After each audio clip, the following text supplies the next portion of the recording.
Pernah kepikiran nggak sih gimana caranya kita tahu sebuah negara itu beneran sukses?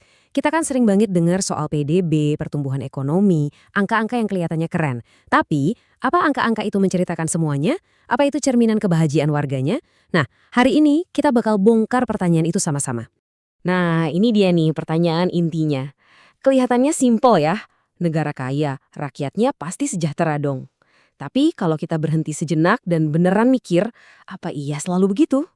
Asumsi inilah yang bakal kita uji bareng-bareng hari ini. Oke, sebelum kita lompat ke ide-ide baru yang menarik, kita harus paham dulu nih lawannya, yaitu model lama yang selama ini jadi standar, model yang terobsesi banget sama pertumbuhan ekonomi. Coba deh lihat kontrasnya di sini. Di kiri, itu model konvensional. Pokoknya semua soal angka, soal PDB, soal numpuk harta.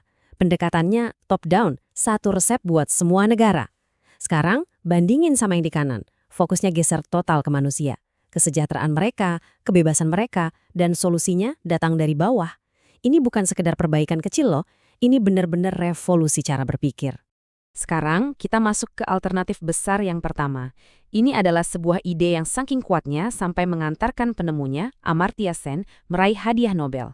Namanya pendekatan kapabilitas, dan ini bakal mengubah cara kita memandang arti kemajuan yang sesungguhnya. Jadi apa sih kapabilitas itu? Gini deh gampangnya, punya sepeda itu kan cuma kepemilikan. Nggak ada artinya kalau kita nggak bisa naik sepeda, atau nggak ada jalan yang aman buat dilewati.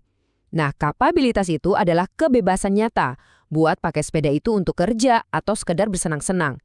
Jadi fokusnya bukan pada apa yang kita miliki, tapi pada apa yang secara nyata bisa kita lakukan dan menjadi. Slide ini ngejelasinnya enak banget. Coba lihat yang kiri, sarana. Ini tuh alatnya. Uang, jalan, teknologi. Penting, jelas. Tapi itu bukan tujuan akhirnya. Tujuan yang sebenarnya, yang benar-benar penting buat hidup kita, ada di kanan. Bisa hidup sehat, dapat pendidikan yang layak, jadi bagian dari masyarakat. Kita tuh sering banget kejebak ngukur tumpukan alatnya. Dan lupa ngukur hasil akhir yang sebetulnya kita cari. Jadi apa dong yang penting menurut pendekatan ini? Lihat daftarnya. Bukan lagi cuma satu angka PDB. Kita bicara soal perkembangan manusia seutuhnya, soal kesehatan, pendidikan, keadilan sosial. Ini gambaran 360 derajat soal kualitas hidup. Dan ini bukan cuma teori di atas kertas loh. Kalau Anda pernah dengar Indeks Pembangunan Manusia atau IPM dari PBB, nah ide ininya yang jadi fondasi filosofisnya. Ini ide yang benar-benar mengubah dunia. Oke, tarik napas dulu. Kalau pendekatan kapabilitas tadi ingin mengubah aturan main, teori yang berikutnya ini ingin membalikkan mejanya sekalian. Ini adalah post-development. Dan pertanyaannya jauh lebih provokatif. Dan ini dia pertanyaannya. Siapa sih yang berhak menentukan apa itu pembangunan? Apa satu definisi yang dibikin di belahan dunia barat bisa cocok untuk semua budaya, semua sejarah, semua orang di seluruh dunia? Pertanyaan ini maksa kita mikir, siapa sebetulnya yang pegang kendali narasi? Nah, ini dia inti argumennya. Menurut teori post-development, pembangunan itu sendiri bukanlah tujuan yang netral dan universal. Itu adalah sebuah konstruksi, sebuah ide yang lahir di Barat, yang secara sadar atau tidak sadar memaksakan nilai-nilai, gaya hidup, dan sistem ekonomi mereka sebagai satu-satunya jalan yang benar. Ujung-ujungnya bukan tentang menolong, tapi tentang menyeragamkan semua orang. Terus, kalau kita menolak satu definisi pembangunan itu, gantinya apa dong? Nah, ini beberapa ide yang luar biasa. Perhatikan, ini bukan lagi alternatif untuk pembangunan, tapi alternatif dari pembangunan. Ada pluriverse, gagasan tentang dunia di mana banyak cara hidup yang baik bisa eksis barengan, nggak cuma satu. Atau buen vivir dari Amerika Latin, yang fokusnya bukan punya lebih banyak barang, tapi hidup harmonis dengan komunitas dan alam. Ini adalah imajinasi ulang total tentang apa artinya hidup yang baik. Oke, ini semua kedengarannya teori banget ya. Supaya lebih kebayang, yuk kita bawa ke dunia nyata. Mari kita lihat bagaimana ide-ide pemberdayaan ini dicoba di lapangan lewat sebuah studi kasus besar dari Indonesia. Kenalin Program Nasional Pemberdayaan Masyarakat atau PNPM. Idenya simple tapi radikal banget untuk sebuah program pemerintah. Daripada pejabat di ibu kota yang nentuin apa yang dibutuhkan sebuah desa, gimana kalau desanya sendiri yang memutuskan?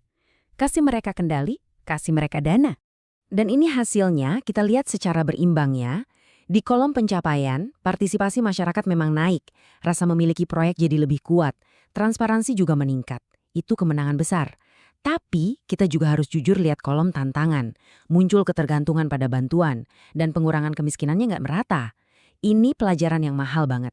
Memberdayakan komunitas itu idenya keren, tapi eksekusinya sangat-sangat kompleks dan nggak ada jalan pintas.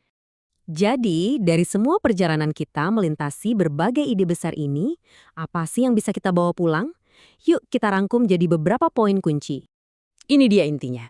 Pertama, jangan pernah menelan mentah-mentah kata pembangunan. Itu adalah konsep yang bisa dan harus diperdebatkan. Kedua, kita harus singkirkan obsesi pada PDB dan mulai melihat gambaran yang utuh tentang kesejahteraan manusia. Ketiga, kemajuan yang sejati itu selalu berpusat pada manusia dan konteks lokalnya. Dan yang paling penting, solusi terbaik seringkali bukan datang dari atas, tapi dari dalam komunitas itu sendiri. Dan sebagai penutup, saya mau lempar pertanyaan ini ke Anda.